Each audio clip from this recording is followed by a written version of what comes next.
Our News is brought to you by Alive. Tonight on Our News, new COVID-19 restrictions announced. Grand Memorial Hospital over capacity. And the Olympic Games in Tokyo officially underway.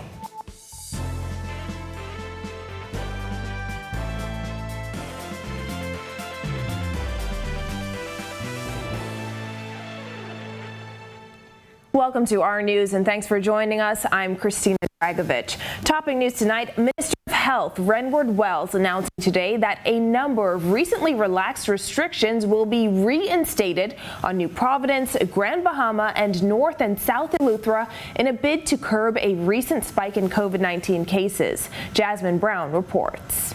The announcement from the health minister came during a nearly 2-hour-long Ministry of Health press conference. Wells revealed the curfew has been adjusted on New Providence, Grand Bahama, North and South Eleuthera, and Harbor Island. A curfew will be implemented between the hours of 10 p.m. to 5 a.m. In addition to a new curfew for those islands, Wells also announced that an RT-PCR test will be required for travel to any of the family islands from New Providence, Grand Bahama, and North and South Eleuthera, including Harbor Island. Wells said this applies to people who are not fully vaccinated. When it comes to religious services on New Providence and Grand Bahama, he says they are to be limited to 1 hour and will be confined to 33% of the facility's capacity. Funeral or cremation services are no longer permitted indoors. Funerals are now confined to gravesides only. A maximum of 30 persons are allowed at a funeral service. This excludes the officiant and the funeral workers at the funeral, burial, or cremation services. Repasses will not be permitted at this time. In regards to weddings, a maximum of 30 persons will be allowed to attend a wedding indoors or outdoors.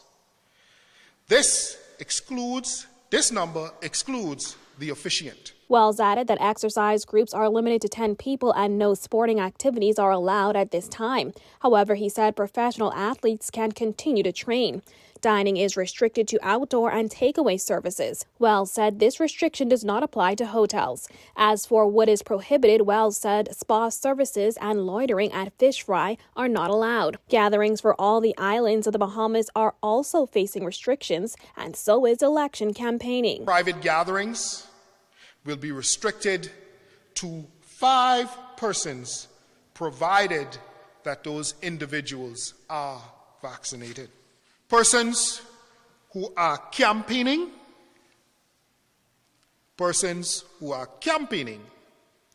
must be fully vaccinated, and campaigning teams are restricted to 5 persons. The country recorded 110 cases of COVID-19 yesterday and 1 new death. 5 COVID-19 deaths were recorded on Wednesday. The COVID-19 death toll now stands at 280. Wells said several strains of the virus, including the UK variant, have been identified in the Bahamas. He added that authorities cannot rule out that the Delta variant is not currently in country. Reporting for Our News, I'm Jasmine Brown. Meanwhile, health officials say the rapid rise in COVID-19 cases has caused a public health crisis.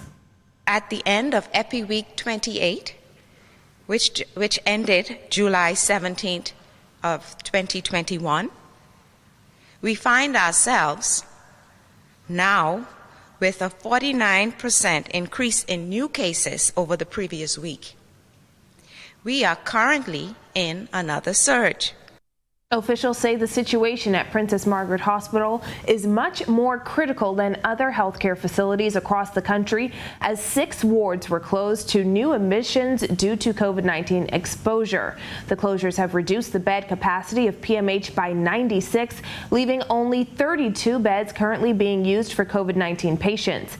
PMH Administrator Mary Lightbourne Walker says PMH is currently running past its capacity to render a desired level of care and medical attention. The surge has placed a serious burden on the health system, and in particular Princess Margaret Hospital. Today, even as we were in this press conference, our numbers grew to 50 positive patients at that facility. And indeed, it is a burden now for us to find the space for those additional 10 persons who cannot be accommodated in the special pathogens unit or the legacy unit. The third wave of COVID-19 infections also taking a toll on medical facilities on Grand Bahama, where officials say Rand Memorial Hospital and the morgue are over capacity. Kyle Joaquin is in Freeport and has this report. What's happening right now is we're having increased COVID patients there, and our beds are at max, and it's creating a challenge for the average patients who come to us for care. Weech's comments come after Dr. Frank Bartlett, who heads Grand Bahama's COVID-19 task force, revealed the island is experiencing its highest level ever of COVID-19 hospitalizations. Weech said there is a shortage of staff and COVID beds are at capacity. It has created a stretch for us in terms of nursing and our physician staff capabilities. This is obviously the cry throughout the world, where you have more and more patients come in and you have the shortages, as you like, of physician, nurse, and staff. And so it's heightening our problem right now. This surge being experienced in Grand Bahama has been described as a fourth wave. The latest COVID dashboard showed 6 new cases on the island. However, there are 25 COVID patients on island in hospital, with 2 in the intensive care unit. Luckily, we are able to accommodate a few more of regular ICU patients, but other than that, our beds are extremely vulnerable right now in terms of the amount of patients that are coming. They're under PUI investigation, persons under investigations. Depending on whether or not they test positive, means that the stress for beds then become even that much greater. Then there are concerns regarding the morgue. With PMH's morgue over capacity, Weech said the same could be said regarding the Rand on Grand Bahama, which only has a capacity to hold 16 bodies. Primary morgue is under renovation, so in our temporary space we have space for 16 persons and 16 bodies, that is, and we do have 21 at the moment, but we're working with our families and our morticians to make sure that we come down to a reasonable. For Our News, I'm Kyle Joaquin. In other news, Team Bahamas making the country proud during the opening ceremony of the Olympic Games this morning. Marcellus Hall has the latest from Tokyo 2020. Welcome to our sports, everybody. I'm Marcellus Hall. Well, today is finally opening day in the 2021 Tokyo Olympics. And as we can tell, the excitement was brewing throughout the course of the day, finally culminating in the athletes coming in, a beautiful opening ceremonies, and now competition begins in earnest. Let's take a look at what went down earlier. Definitely a different feel to the air on Friday here in Tokyo as the final hours before the opening ceremonies ticked away. Excitement building as both media and locals converged on the Olympic Stadium for the festivities. While there would be no spectators allowed inside, it didn't stop droves of people from showing up, some taking the opportunity to take photos at the Olympic rings outside the stadium itself. So it's quiet now, but it won't be quiet for long. As a matter of fact, you can see the crowds already starting to build up. That's because tonight's opening ceremonies are going to be fantastic. We can see the Olympic rings behind us. It's our first look at the Olympic Stadium. Team Bahamas will be seeing some action in here over the next couple of days. Hopefully, we'll get some medals in there as well. We'll have all that reporting to you as we continue to get closer and closer towards the opening ceremonies. 242, let's get it done. Meanwhile, inside, the press going through preparations of their own. Most, like us, were there hours ahead of the actual start. Finally, the moment upon us, and after a spectacular display of dance and Japanese culture, showing the journey to pulling off these games, it was time for the traditional march by of the athletes. Team Bahamas one of the last to enter the arena, with flag bearers swimmer Joanna Evans and high jumper Donald Thomas leading the way. Over 200 countries sending contingents to compete despite the shadow of the COVID-19 pandemic looming. Team Bahamas will begin competition with swimmer Isaac Bastian taking to the pool in the heat of the 200 breaststroke. He'll swim out of lane 8 in heat number 3 on Saturday. And there it is. What a great way to end this thing. A check on sports and, of course, an explosion of light That signals the official start of this 2021 Olympic session. We'll, of course, keep you posted on all of our athletes. Stay tuned right here on RTV. I'm Marcellus Hall. This has been your RTV Sports Check. Back to you. Thanks, Marcellus. Never miss a race with the Rev Free Preview Weekend. Watch the Olympics on Rev channels 212, 243, 244, and 751 through 766. Well, BPL executives revealing that more than $40 million has been spent so far on the restoration of electricity on Abaco. However, the ongoing work comes with power outages that have plagued the island since Hurricane Dorian. Berthany McDermott visited Abaco today and has this report. We really thought long and hard about how we bring this island back in a way that will be sustainable and build in a certain level of redundancy in order for us to be able to quickly bounce back from other storms. 63% of Bahamas Power and Light's Abaco customers have been restored, according to BPL Chief Operating Officer Ian Pratt, who pegged the cost of restoration efforts at well over $40 million. So far, he said BPL has restored power to more than 5,700 of its 9,100 customers. Still, a number of large consumers are still without power, which he says is impacting peak demand. At our highest point in Abaco, we were doing about 27 megawatts. We are about 13 and a half at present. And that's because, as I said, a number of our large entities, like Abaco Towns, for example, one of the hotels along the waterfront, a number of other commercial consumers along the East Bay Street area who received significant damage, have not been able to come back as yet. And so, now, BPL COO says the company has only taken on 50% of its load pre-Hurricane Dorian, and with complaints of outages on the island, he attributed those to new customers coming online. As a result, he said power outages are still a possibility. So because we as an entity do not perform live line work or hotline work, as it is called in the industry, we have to actually de-energize sections of line in order to connect new areas and new people. Speaking to reporters after a tour of the Wilson City Power Station, Pratt said BPL averages some 225 connections per month. He added BPL is focused on restoring the transmission network, which he said improves the release of power from the network. But reconnections aren't the only cause of power outages. The team here is focused on addressing any event as it comes and ensuring that it's not a repeat event of something that would have happened before. So from time to time there will be a few outages here. It's possible. In September 2019, Hurricane Dorian rolled through Abaco and Grand Bahama, leaving behind a trail of devastation. In January, Prime Minister Dr. Hubert Minnis said restoration of power to Abaco will cost $90 million. Pratt said up to 90% of BPL's infrastructure was lost because of the storm. To date, he said 25 of the 26 keys have been restored. He said the company is also working on restoring streetlights to the island. That's going to be a continuous thing, because particularly in those areas like Treasure Key and Marsh Harbor, where there was quite a large number of streetlights that came down in the hurricane. The plan typically is we're going to be restoring about 1,000 lights a month.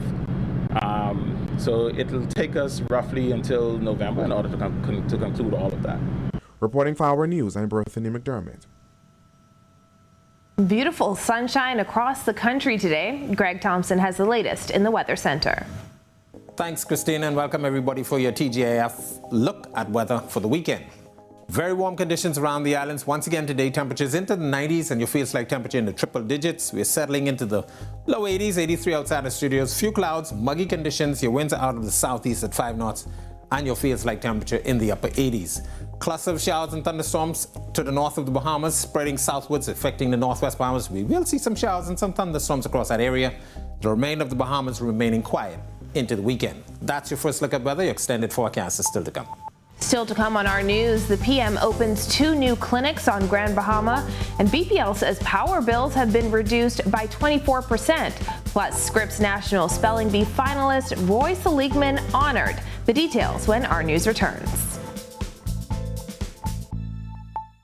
Welcome to Our News, and thanks for joining us. Topping news tonight. COVID-19 remains a serious threat. Coronavirus COVID-19 has disrupted our economy, tourism industry, educational system, and put our healthcare facilities and professionals on high alert. Are you prepared? Do you have all the facts? Stay tuned to this network for the very latest news and information on this global pandemic.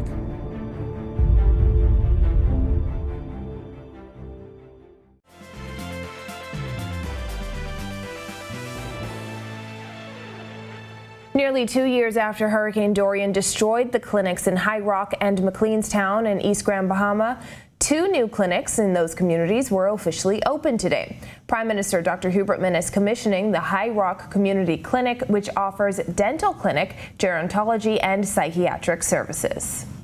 I am also pleased to note that the clinic has the capacity to facilitate the redundancy of backup water so that assistance may be granted to the community residents in case of an emergency. The new clinic now houses a waiting room, spaces for patient registration, screening, triage, a pharmacy, a treatment room, sluice, clinic administration, examination room, staff lounge, sterilization room, and a full dental suite. The complete construction of the 2 clinics was made possible through a $7.1 million donation by international organization Direct Relief, which has provided medication and supplies to communities impacted by Hurricane Dorian. Grand Bahama Minister Kwesi Thompson called it a good day for East Grand Bahama residents who are still in the rebuilding phase since Hurricane Dorian. He says more is happening in those communities. On behalf of the Ministry of Finance, I am particularly pleased that $1.9 million has been allocated for your new school in East Grand Bahama.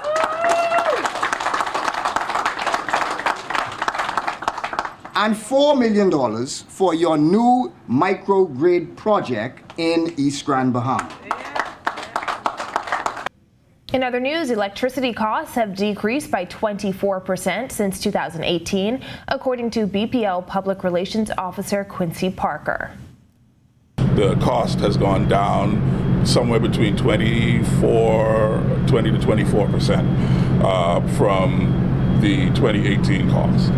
And so with conservation and energy efficiency as a mental and consumer practice, if you bring down your consumption, then your bill goes down drastically. But even if you don't bring your consumption down, if your consumption stays the same, your bill is about 20% or 20 to 24% less. BPL Chairman Donovan Moxey attributed the decrease to BPL's new program. If you look at the fuel hedging that we've engaged in, if persons would look at their bills prior to that, you had an average of between 18 to 19 cents in fuel charge. What we've been able to do through our hedging program is actually set that rate. So last year it was at 10.5 cents. We made some pretty good hedging decisions. And so we've extended that rate, the same 10.5 cents, through this year until June 30th next year. National Spelling Bee champion Roy Seligman was honored with a trophy and $500 for his 4th place finish at the Scripps National Spelling Bee. Seligman made history as the only Bahamian to make the finals of the competition. Seligman was all smiles today during a news conference at the Ministry of Education. He says it was encouraging to know he had the entire country backing him. For being here. I know you probably all have more important stuff to do, and the support from everyone here has just been amazing. I'd like to thank the Honorable Minister Lloyd for being here. I know he's a very busy person, and I'd like to thank the Ministry of Education for making this whole thing possible. It's been a great experience to represent the Bahamas and have an entire country behind my back. Thank you again to everyone. Education Minister Jeffrey Lloyd applauded the spellers' accomplishments.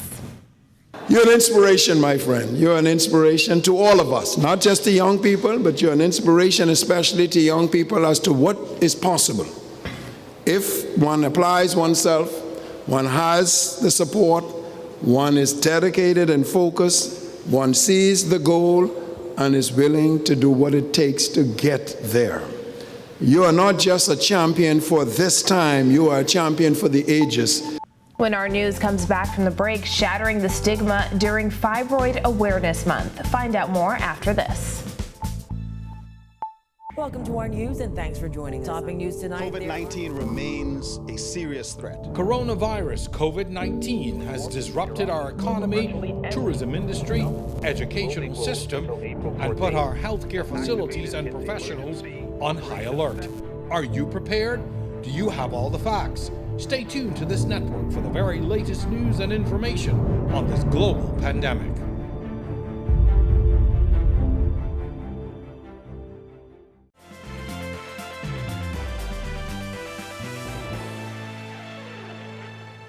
This is our news. Welcome back.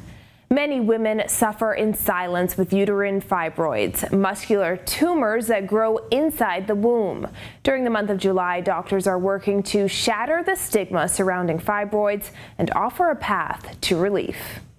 You almost feel as if you've been betrayed when something that's supposed to be quiet, hidden in the background, such as your period that you know about but nobody talks about, becomes an issue, then it creates a challenge. Dr. Shamanik Bodhi is an obstetrician and gynecologist working on Grand Bahama and New Providence. In her years of practice, some of the most common complaints that women come in with are related to fibroids. It's something that we see commonly, but patients may not necessarily talk about openly. It's not something that's discussed publicly. Some women have no symptoms at all, while others complain of pain, heavy bleeding, constipation, or pain with sex. 1 out of the 3 ladies, at least, they will have where they can have bleeding that's so extreme that they end up in the emergency room and require transfusions. So they end up having low blood or anemia. Pain is a common symptom for some ladies. Other symptoms and side effects can include difficulty trying to conceive or complications during pregnancy, including loss.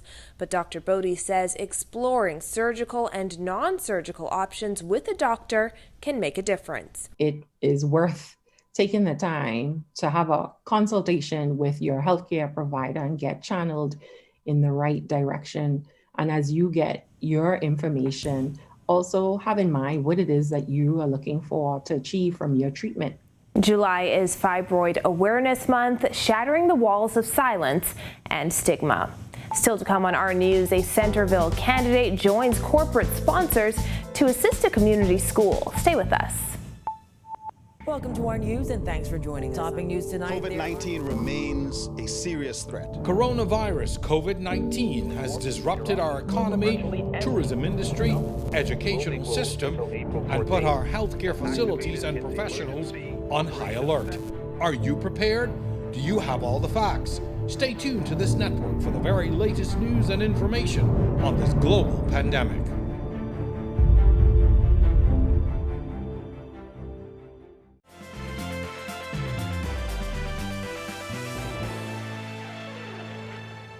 Welcome back to our news. Possible showers this weekend. Greg has the details in the Weather Center. Thanks again, Christine, and welcome back, everybody, for your second look at weather. We are watching an area of low pressure to the north of the Bahamas. National Hurricane Center now giving that about a 40% chance for formation of something tropical over the next couple of days. We will continue to watch that as it sides towards the south. Showers and thunderstorms will be affecting the northwest Bahamas into the weekend, so it looks to be a wet one for us. The remainder of the area, very quiet. High pressure will dominate our weather. The tropics, nothing happening down there, but we are going to see some Saharan dust moving into the central and southeastern islands. Beaching and boating weather for the weekend. Northwest and central islands, your winds will be southeast to south 10 to 15 knot seas, 2 to 4 feet over the ocean. While in the southeast Bahamas, east to southeast flow 15 to 20 knots, caution flag, seas running 4 to 6. Your high tide will be at 8:15 tonight. Here's a look now at your national forecast.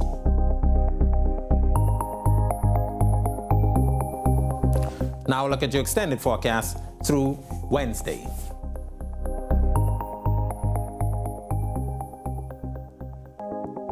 We will watch that low pressure system to the north of Bahamas for anything tropical forming into the weekend. That's your look at weather. Back to you, Christina. Thanks, Greg. Centerville Primary School receiving 2 cases of books and assistance with playground upgrades thanks to several corporate sponsors who were joined by PLP candidate for Centerville, Jomo Campbell. The attorney says the donation is an investment in young minds. 2020 was rough, not just for adults, but for the younger kids also. And so, we want them to see the beautiful colors We wanted them to see the new swings and just to have a sense of appreciation. In my opinion, the playground is actually the first boardroom. This is where individuals come together, where they learn conflict resolution, they learn the whole art of teamwork, playing together. Nassau Stationers, Diamond Cutters, Logos Bookstore, and the Paint Place all donated to the upgrade. Principal Audrea Smith-Lewis says she is grateful for the donation. The last 2 years that I've been at the school, the playground left much to be desired. There was a lot of old playground equipment. It was rusted, it needed some painting. And we needed to make it more inviting for the children. And through the partnership with Mr. Campbell and his team, we were able to achieve that. What I really appreciate was that they listened to what we wanted. Well, thank you for joining us for our news tonight. On behalf of the entire team, I'm Christina Dragovich. We'll see you right back here tomorrow night. Have a beautiful evening, Bahamas.